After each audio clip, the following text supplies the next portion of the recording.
હીરા ઉદ્યોગમાં છેલ્લા ઘણા સમયથી મંદીનો માહોલ છે.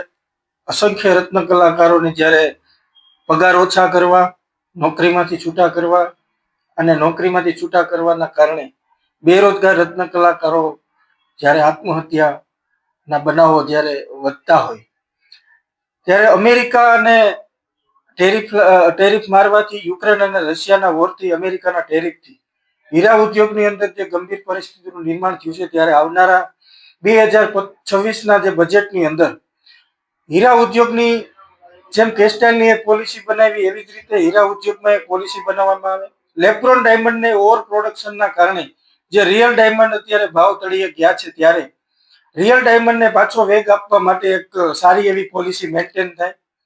ત્યારબાદ રત્ન કલાકારો માટે, એના બાળકોના ભવિષ્ય માટે અને એના આવનારા દિવસોના ભવિષ્ય માટે રત્ન કલાકાર કલ્યાણ બોર્ડની સ્થાપના કરવામાં આવે, આ બજેટની અંદર લેવામાં આવે.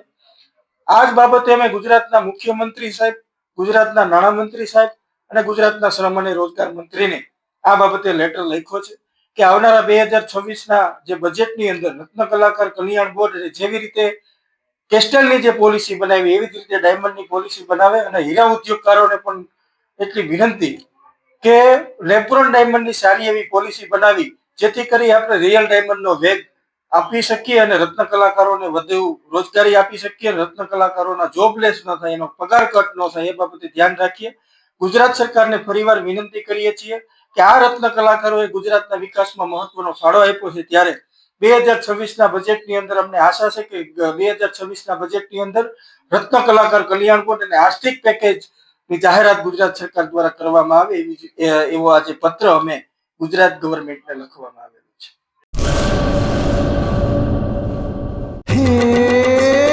સોનાનો સૂરજ ઉગ્યો રે ખેતરમાં, સાગર લક્ષ્મી બાજરી બિયારણ, લાંબા ડુંડામાં દાણા ભરપૂર, ખેડૂતને આપે ઉપજ ભરપૂર. સાગર લક્ષ્મી બાજરી બિયારણ. સાગર લક્ષ્મી એગ્રીસીડ્સ ઉત્પાદિત હાઇબ્રિડ બાજરી બિયારણ જ વાવો. લક્ષ્મીનો સાગર એટલે સાગર લક્ષ્મી.